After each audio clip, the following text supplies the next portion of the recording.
Hi, my name is Michael Mulcahy. I'm publisher of Business Cork and chairman of Cork Civic Trust. Here in Cork City and County in Ireland, we welcome everybody to our shores to invest in Cork, to come as a tourist to Cork, where we have a great welcome for everybody. I'm here today to introduce you to People and Perspectives, which will premiere on American TV. Remain with us for the journey, see all we have to offer, and hopefully you will join us one day here in the beautiful Cork.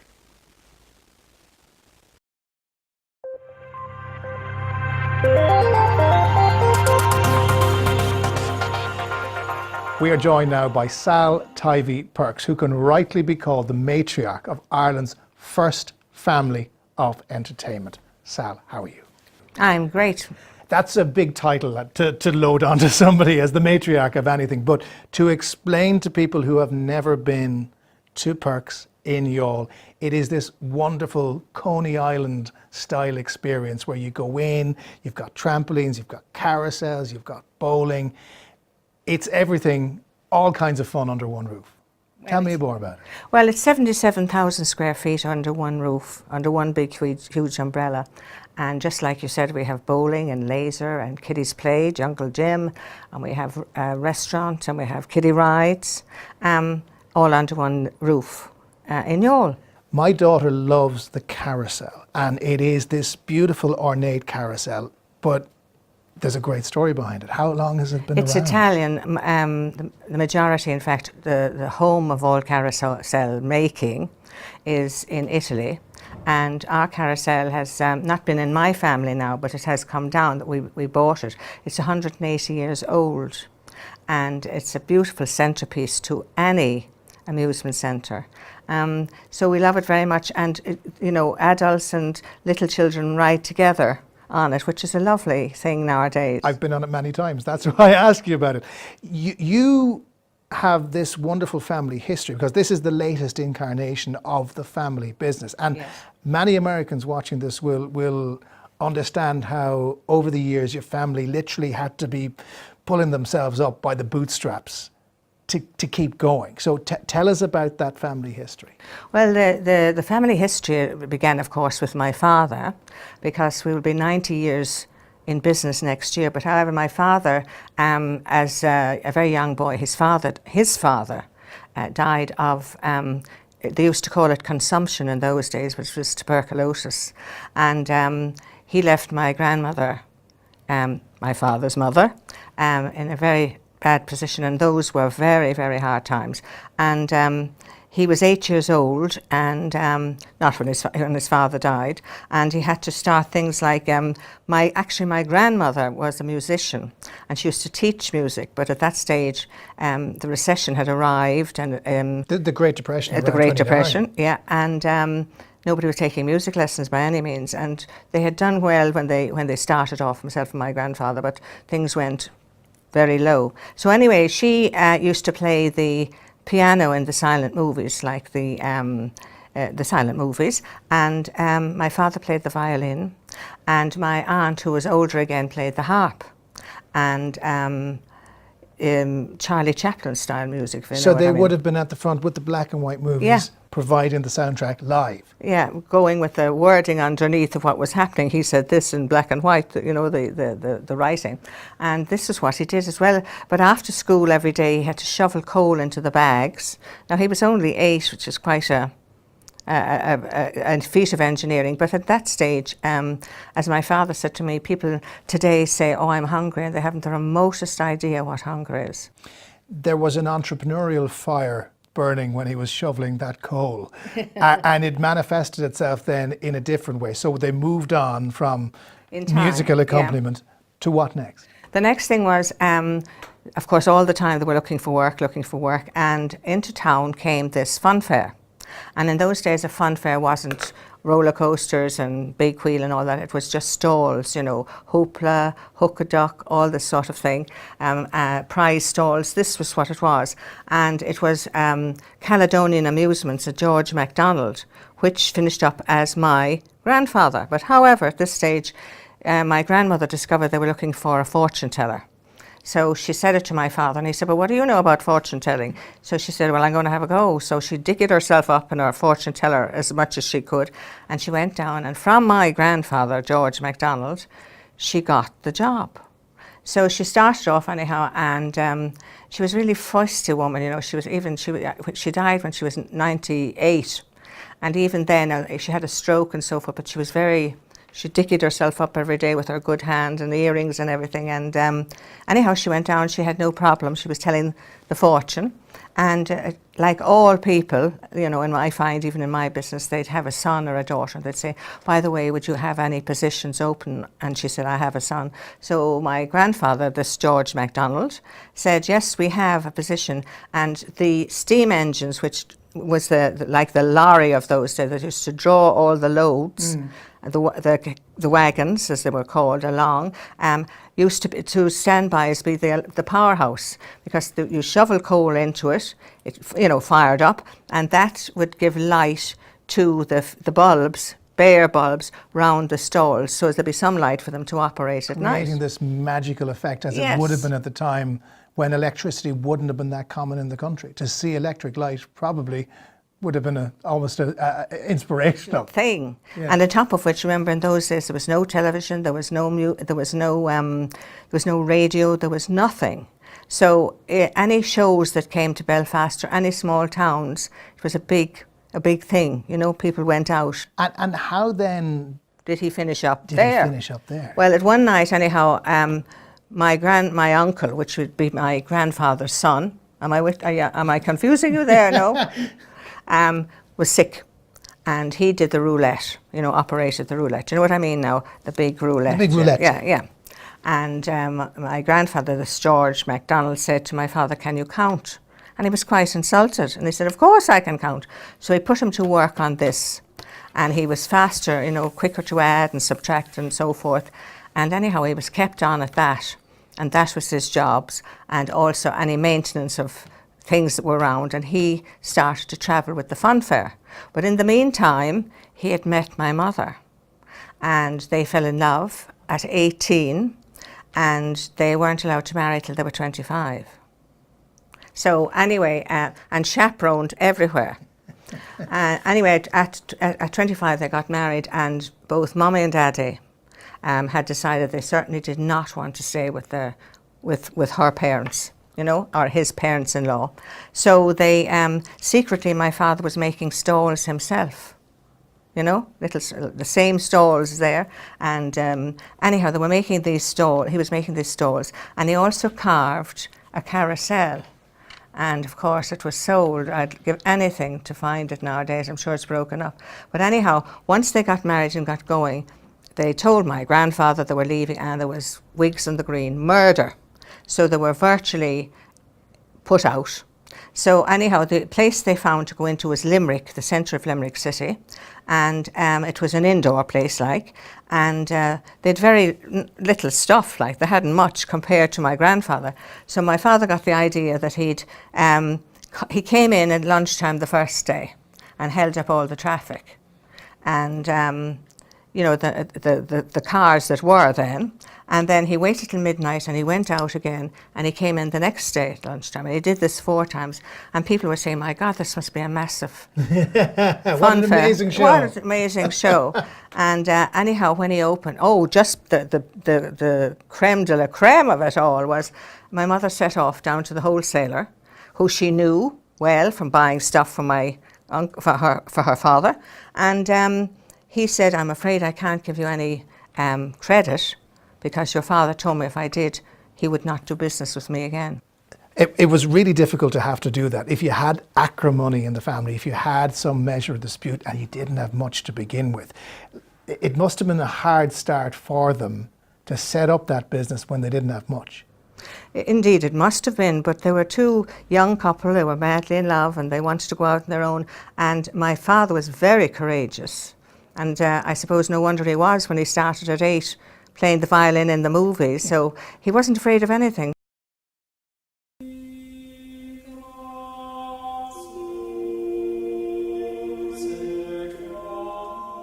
The River Blackwater, or to give it its original name, Our Moor Nanesha, rises in the mountains of Slieve Lucra on the Cork-Kerry border. It is 104 miles from source to the sea and flows through the towns of Mallow, Fermoy, Ballyduff and Lismore before turning sharp right at Cappoquin, and it enters the sea at Youghal. The river is navigable as far as Cappoquin.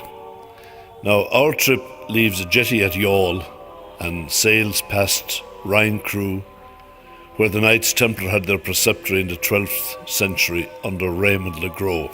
We also see the ruins of Temple Michael Castle, Milana Abbey, which was founded in 501, and the magnificent Ballinatray House. To book this trip on Maeve, which is a 28-foot half-deck boat, give me a call from Ireland on 087 988 9076.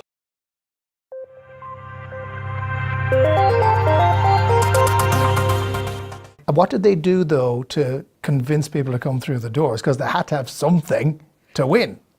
In the beginning, what they did was their stalls, and I suppose my mother was very creative. As I mentioned to you, she couldn't get credit. So what she did is she put her wedding presents out in the stall, which is very courageous, really, when you think about it. But they had great ideas, and when you're young, I think you don't worry so much. And I suppose in those days, they'd no hope of going back. They had to go forward. It was a difficult birth for the company, but it went from strength to strength. What's your first memory of it? My first memory of it was, I think, a train, a kiddie ride train we have, you know, of at home. We still kept it, and I think that when I was about 7 or 8, I was sent to boarding school very young, for the simple reason that travelling with the fun fair meant that you didn't get any education. So I have 2 brothers older than me, and they were sent to college, to boarding school very young, and any people in the fun fair business generally send their children at a very young age. Otherwise you can't go from town to town and keep moving them from school to school. So the beginning of my era was the fact that what you did first was you picked up the rings in the hoopla. You know, the operator would operate, and I suppose it was babysitting in its own way, yeah. But the operator would be selling way up. And my job, or anybody like cousins or anything in their business, that's later on in time, picked up the rings and put them ready for sale again. So that was the first I can remember actually. Did you remember this as being special? I mean, lots of kids who are working in family businesses always go, oh, it's just a job. But did you realise that this was different? You weren't like the other kids. You were involved in the fun fair. You were involved in the carnival. Well, you see, the beauty of it was it would move every 2 or 3 weeks. And that was the beauty, that was something new and exciting. It wasn't the same day-to-day dull thing that I suppose other people have to stay in one place. And with fun fair, and I'd say with theatre and anything to do with that, the arts as such, there's always something interesting, something exciting, sometimes something terrible, but there's always something happening. And the word is happening. You've given us the journey from that humble beginning of the 8-year-old filling the bags of coal, to the steam engine, to the fun fair in Limerick, to the travelling fun fair, to where you are now. But you've accrued all of this knowledge, and it's knowledge that has been tapped by others.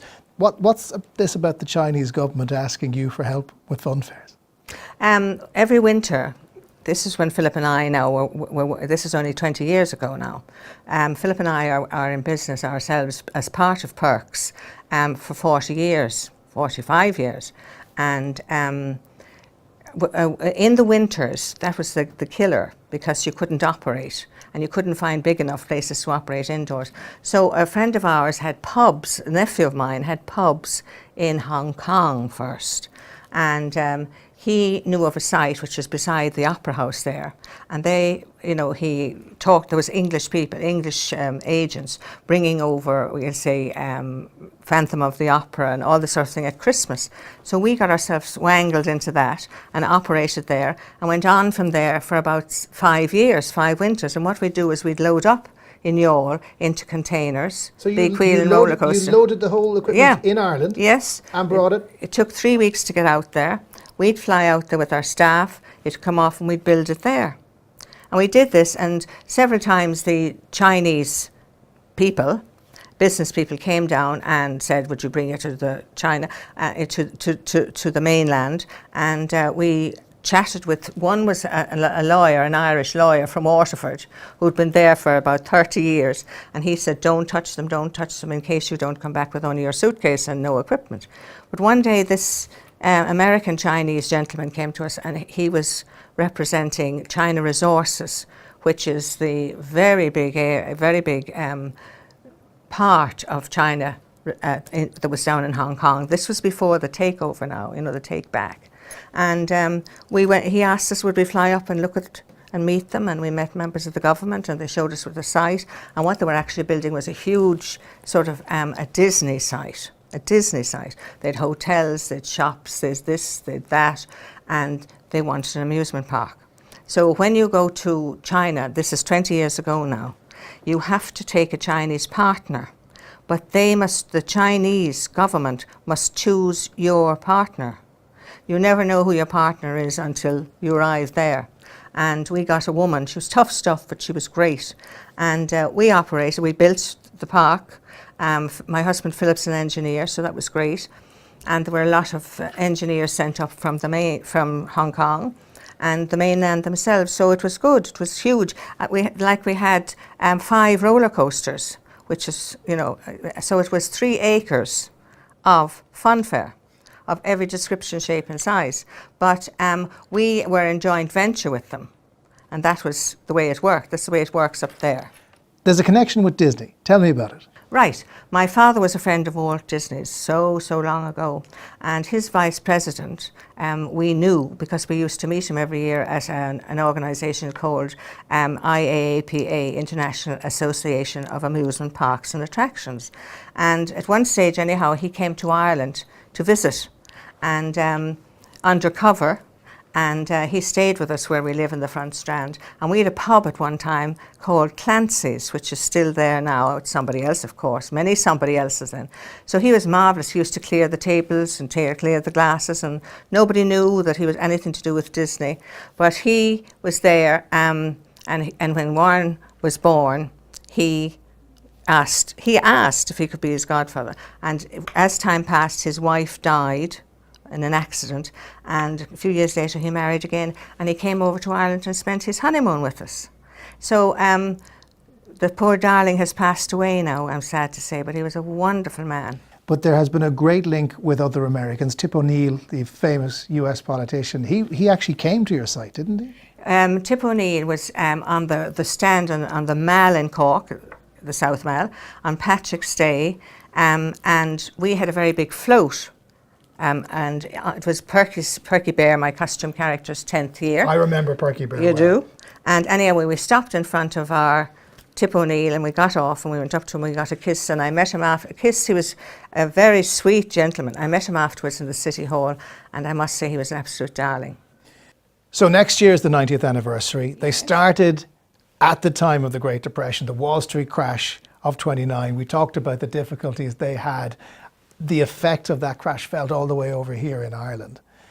But, when you're looking at it now and what you've planned for next year, is it exciting? I mean, do you see Ireland as being very different country to what it was 90 years ago? And what do you think American visitors will get from coming here? Well, first of all, I think they'll get a very friendly welcome. That's one thing about the Irish, and I've travelled a lot of the world myself, and there's no comparison whatsoever to an Irish welcome than there is to anywhere else in the world. That's the first thing they'll get. They'll feel that they're at home, they'll enjoy themselves, because we're full of laughter and song, the Irish, and maybe sometimes we're a bit too heavy for light work and too light for heavy work, but however, we do love people.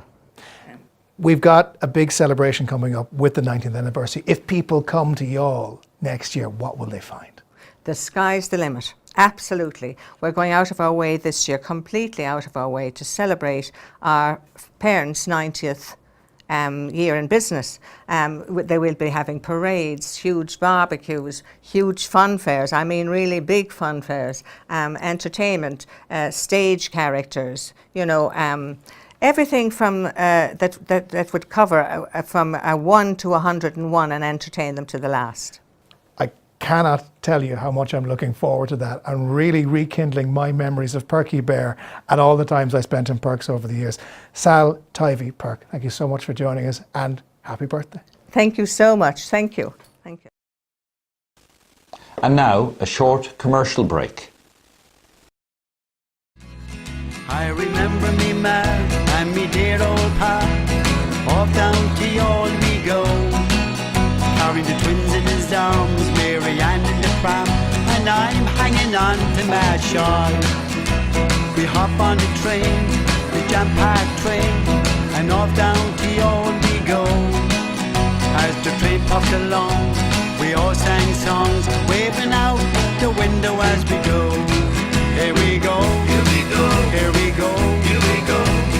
Off down to Youghal we go, where the sun always shines and the girls always smile. Off down to Youghal we go, and when we arrive, all excited and smiles. Off to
Next up, I want to speak with Leah Ryan, who is the lady behind the East Cork Visitors Guide, which is your one-stop shop if you're travelling to Ireland and you get to visit this wonderful part of our island. Leah, how are you? I'm good, thank you. Tell me a little bit about yourself, first of all. Where are you from? I'm from North Cork originally, but now I do live in East Cork. I live in Youghal for about 3 or 4 years. I'm there. And when you got to Youghal, what did you make of it? Because it's a fascinating historic town. It really is, yes, and that's like really evident. You can't, but know that even just walking through the town, But I just totally fell in love with the place. Like, I mean, you're right there on the coast, you have like the birds and the ocean and the sky. It's just amazing.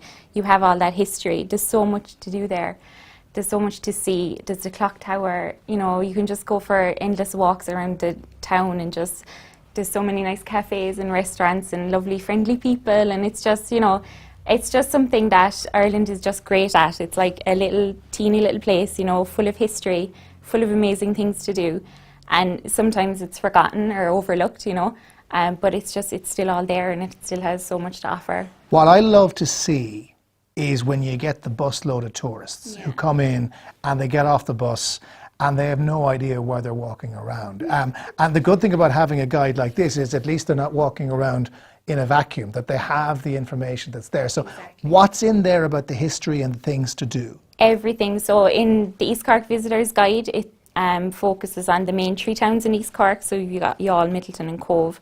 And each of those places has its own history and has its own walking tours and, historians that will take you around and stuff like that. There's loads of options for each of those towns. So in East Cork and in Youghal, you can see the clock gate. You can...